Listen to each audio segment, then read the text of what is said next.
ಬಿಜೆಪಿಯವರು JDSನವರು ಒಂದೇ ವೇದಿಕೆಗೆ ಬರಲಿ.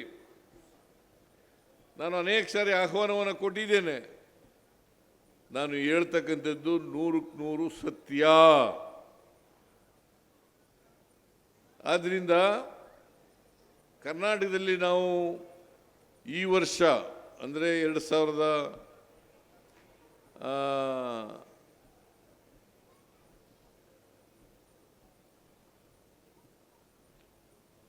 ಅಧಿಕಾರಕ್ಕೆ ಬಂದ ಮೇಲೆ ನಾವು 562 ಭರವಸೆಗಳನ್ನು ಕೊಟ್ಟಿದ್ದು. ಈಗಾಗಲೇ 542 ಭರವಸೆ ಇಲ್ಲ, 242 ಭರವಸೆಗಳನ್ನು 242 ಭರವಸೆಗಳನ್ನು ಈಡೇರಿಸಿದ್ದೇವೆ. ಯಾವುದಾದರೂ ದೇಶದಲ್ಲಿ ನುಡಿದಂತೆ ರಾಜ್ಯ ಇದ್ದರೆ, ನುಡಿದಂಥ ಸರ್ಕಾರ ಇದ್ದರೆ, ನುಡಿದಂತೆ ನಡೆದಂಥ ಸರ್ಕಾರ ಯಾವುದಾದರೂ ಇದ್ದರೆ ಅದು ಕಾಂಗ್ರೆಸ್ ಸರ್ಕಾರ ಮತ್ತು ನಮ್ಮ ಸರ್ಕಾರ ಅಂತಕ್ಕಂಥದ್ದನ್ನು ತಿಳ್ಕೋಬೇಕಾಗ್ತದೆ. ಇವರೆಲ್ಲ ಅಸಮಾನತೆಯನ್ನು ಹೋಗಲಾಡಿಸಲಿಕ್ಕೆ ಮಾಡ್ತಕ್ಕಂಥ ಕಾರ್ಯಕ್ರಮಗಳನ್ನು ನಾನು ಮಾಡಲಿಕ್ಕೆ ನೀವೇ ಪ್ರೇರಣೆ ಅಂತಕ್ಕಂಥ ಮಾತುಗಳನ್ನು ಹೇಳಲಿಕ್ಕೆ ಬಯಸ್ತಾ ಇದ್ದೇನೆ. ನೀವು ಕೊಟ್ಟಂಥ ಶಕ್ತಿಯಿಂದ, ನೀವು ನನಗೆ ಮುಖ್ಯಮಂತ್ರಿ ಮಾಡಿದ್ರಿಂದ ಇವೆಲ್ಲ ಕಾರ್ಯಕ್ರಮಗಳನ್ನು ಮಾಡಲಿಕ್ಕೆ ಸಾಧ್ಯ ಆಯಿತು. ಅದರಿಂದ ನೀವೆಲ್ಲರೂ ಕೂಡ ನನಗೆ ಆಶೀರ್ವಾದ ಮಾಡಿ ವಿಧಾನಸಭೆಗೆ ಕಳಿಸಿ ಮುಖ್ಯಮಂತ್ರಿಯನ್ನಾಗಿ ಮಾಡಲಿಕ್ಕೆ ಅವಕಾಶ ಕಲ್ಪಿಸಿಕೊಟ್ಟದ್ರಿಂದ ಇವೆಲ್ಲ ಮಾಡಲಿಕ್ಕೆ ಸಾಧ್ಯ ಆಯಿತು. ಇನ್ನೂ ಮುಂದಿನ 2.25 ವರ್ಷ ನಾವು ಅಭಿವೃದ್ಧಿ ಕಾರ್ಯಕ್ರಮಗಳನ್ನು ಮಾಡ್ತೀವಿ. ಉಳಿದ ಭರವಸೆಗಳನ್ನು ಕೂಡ ಈಡೇರಿಸ್ತೀವಿ. ಯಾವುದಾದರೂ ಕೊಟ್ಟ ಮಾತಿನಂತೆ ನಡ್ಕೊಂಡಿರ್ತಕ್ಕಂಥ ಸರ್ಕಾರ ಇದ್ದರೆ ಅದು ಸಿದ್ದರಾಮಯ್ಯನವರ ಸರ್ಕಾರ, ಕಾಂಗ್ರೆಸ್ ಸರ್ಕಾರ ಅಂತಕ್ಕಂಥ ಮಾತುಗಳನ್ನು ಹೇಳಲಿಕ್ಕೆ ಬಯಸ್ತಾ ಇದ್ದೀನಿ. ಅದರಿಂದ ಬಿಜೆಪಿಯವರು ಏನು ಅಪಪ್ರಚಾರ ಮಾಡ್ತಾ ಇದ್ದಾರೆ, ಜನರನ್ನು ದಾರಿ ತಪ್ಪಿಸ್ತಕ್ಕಂಥ ಕೆಲಸವನ್ನು ಮಾಡ್ತಾರೆ, ಅದರಲ್ಲಿ ಉರುಳಿಲ್ಲ ಅಂತಕ್ಕಂಥದ್ದು. ನಿನ್ನೆ ನಾವು ಬೆಂಗಳೂರಿನಲ್ಲಿ ಒಂದು ಪ್ರತಿಭಟನಾ ರ್ಯಾಲಿಯನ್ನು ಇಟ್ಕೊಂಡಿದ್ದು. ಕಾರಣ ಯಾಕಪ್ಪ ಅಂತಂದರೆ, ಬಿಜೆಪಿಯವರು ಮತ ಕಳ್ಳತನ ಮಾಡಿ EVM ಅನ್ನು ದುರುಪಯೋಗ ಮಾಡಿಕೊಂಡು ಅಧಿಕಾರಕ್ಕೆ ಬಂದಿದ್ದಾರೆ ಅಂತಕ್ಕಂಥದ್ದು ನಮ್ಮ ಆರೋಪ. ಇದು ಒಂದು ಕ್ಷೇತ್ರದಲ್ಲಿ ನಾವು ಸಂಪೂರ್ಣವಾಗಿ ರಿಸರ್ಚ್ ಮಾಡಿದ್ದೀವಿ, ಸಂಶೋಧನೆ ಮಾಡಿದ್ದೀವಿ. ಆ ಸಂಶೋಧನೆಯನ್ನು ರಾಹುಲ್ ಗಾಂಧಿಯವರು, ಲೋಕಸಭೆಯಲ್ಲಿ ವಿರೋಧ ಪಕ್ಷದ ನಾಯಕರು, ಅವರು ಮೊನ್ನೆ ಮಾಧ್ಯಮದವರ ಜೊತೆ ಮಾತಾಡಿ ಮಾಧ್ಯಮದ ಜೊತೆ ಆ ದಾಖಲಾತಿಗಳನ್ನು ಕೂಡ ಪ್ರದರ್ಶನ ಮಾಡ್ತಕ್ಕಂಥ ಪ್ರಯತ್ನವನ್ನು ಮಾಡಿದ್ದಾರೆ. ನಿನ್ನೆನೂ ಕೂಡ ದಾಖಲಾತಿಗಳನ್ನು ಪ್ರದರ್ಶನ ಮಾಡ್ತಕ್ಕಂಥ ಕೆಲಸವನ್ನು ಮಾಡಿದ್ರು.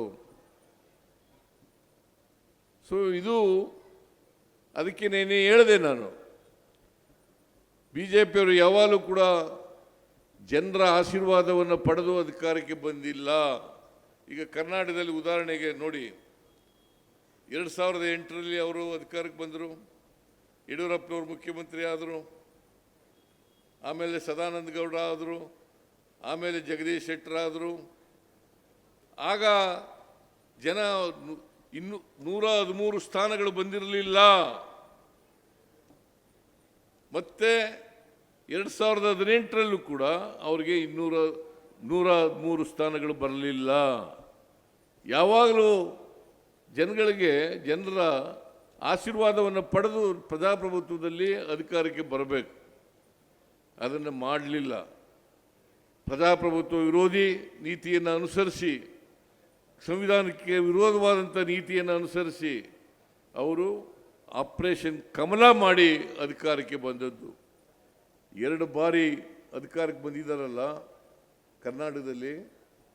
ಆ ಕರ್ನಾಟಕದಲ್ಲಿ 2008ರಲ್ಲಿ 2018ರಲ್ಲಿ ಈ 2 ಬಾರಿನೂ ಕೂಡ ಅಧಿಕಾರಕ್ಕೆ ಬರಲಿಲ್ಲ. ಅವರು ಜನರ ಆಶೀರ್ವಾದವನ್ನು ಪಡೆದು ಅಧಿಕಾರಕ್ಕೆ ಬರಲಿಲ್ಲ. 2 ಬಾರಿನೂ ಆಪರೇಷನ್ ಕಮಲ ಮಾಡಿ ಅಧಿಕಾರಕ್ಕೆ ಬಂದದ್ದು. ನಾನು ಯಾಕೆ ಈ ಮಾತನ್ನು ಹೇಳ್ತಾ ಇದ್ದೀನಿ ಅಂತಂದರೆ, BJPಯವರಿಗೆ ಅಧಿಕಾರದ ದಾಹ, ಮತ್ತು ಯಾವಾಗಲೂ ಕೂಡ ಅಧಿಕಾರದಲ್ಲಿ ಇರಲೇಬೇಕು ಅಂತೇಳಿ ಅವರು ಸಂವಿಧಾನಕ್ಕೆ ವಿರುದ್ಧವಾದಂಥ, ಪ್ರಜಾಪ್ರಭುತ್ವಕ್ಕೆ ವಿರುದ್ಧವಾದಂಥ ನೀತಿಯನ್ನು ಅನುಸರಿಸ್ತಾ ಇದ್ದಾರೆ. ಯಾವತ್ತೂ ಕೂಡ ಭಾರತೀಯ ಜನತಾ ಪಕ್ಷದವರು ಸಂವಿಧಾನದ ಪರ ಇರೋರಲ್ಲ, ಸಂವಿಧಾನಕ್ಕೆ ವಿರುದ್ಧವಾಗಿರ್ತಕ್ಕಂಥವ್ರು. ಬಾಬಾ ಸಾಹೇಬ್ ಅಂಬೇಡ್ಕರ್ ಅವರ ಹೆಸರನ್ನು ಹೇಳ್ತಾರೆ ಅಷ್ಟೇ, ಆದರೆ ಬಾಬಾ ಸಾಹೇಬ್ ಅಂಬೇಡ್ಕರ್ ಅವರು ಈ ದೇಶಕ್ಕೆ ಕೊಟ್ಟಂಥ ಸಂವಿಧಾನಕ್ಕೆ ವಿರುದ್ಧವಾಗಿದ್ದಾರೆ ಅಂತಕ್ಕಂಥ ಮಾತುಗಳನ್ನು ತಾವು ತಿಳ್ಕೋಬೇಕಾಗ್ತದೆ. ನಿಮಗೆ ಗೊತ್ತಿರ್ಬೋದು, ಅವ್ರು ಯಾರೂ ಕೂಡ ಸಂವಿಧಾನ ಬಾಬಾ ಸಾಹೇಬ್ ಅಂಬೇಡ್ಕರ್ ಅವರು ರಚನೆ ಮಾಡಿದ್ರು. ಅದು ಜಾರಿಯಾದದ್ದು 1950 26ನೇ ತಾರೀಕು, ಜನವರಿ 26ನೇ ತಾರೀಕು. ಆಗ ಅವರ ಆರ್ಗನೈಸರ್ ಪತ್ರಿಕೆಯಲ್ಲಿ ವಿರುದ್ಧವಾಗಿ ಬರೆದರು.